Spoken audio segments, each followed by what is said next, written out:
तो ये एक जो वर्डिक्ट आया है, अब अगर मोदी जी सरकार बनाएंगे तो उनको पार्लियामेंट में बैसाखियों के सहारे आना पड़ेगा। उनको पार्लियामेंट में बैसाखियों के सहारे आना पड़ेगा और वो भी बड़ा अच्छा नज़ारा होगा देखने के लिए, क्योंकि 300-400 पार, बल्कि माशाल्लाह से इतने जो आप लोग यहाँ पर जमा हैं, आप लोगों ने भी कहा था एक एक का नाम अगर लेके बोलूँ 450, किसी ने कहा 400। तो अंग्रेज़ी में एक कहावत है, you will have to eat the crow now, माने आपको कौवा खाना पड़ेगा। तो अब नहीं मालूम खाएंगे नहीं खाएंगे, मगर कहावत है। किसी एक माशाल्लाह एक साहब ने तो जो बड़े अपने आप को माहिर कहते हैं, उन्होंने कहा कि हैदराबाद हम नहीं जीतेंगे। खैर अल्लाह जो चाहता है वही होता है।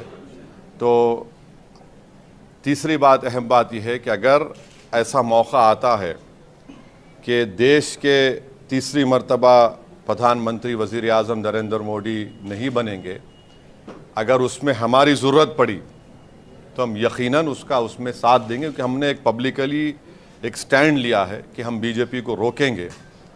और चौथी बात यह है कि हम नरेंद्र मोदी से ये बताना चाह रहे हैं कि आप देखो ये नतीजा क्यों आया। उनको सेल्फ इंट्रोस्पेक्शन करने की ज़रूरत है और हम उम्मीद करते हैं कि पिछले 4 साल से जो लोग जेलों में सड़ रहे हैं उनकी फ़ौरन रिहाई अमल में लाई जाएगी क़ानूनी तरीक़े से। क्योंकि याद रखिए कि अगर आप कमज़ोर पे जुल्म करेंगे तो उस कमज़ोर की तकलीफ़ को ऊपर वाला सुनने वाला है। तो अब नहीं मालूम कि फाइनल काउंटिंग होने के बाद कितने सीट बीजेपी लाएगी, मगर मुझे लगता है कि इंशाअल्लाह ताला वो मैजिक नंबर बीजेपी नहीं लाएगी। और क्या होगा, कल क्या होगा, परसों क्या होगा, तो ये हमारा इनिशियल रिएक्शन है।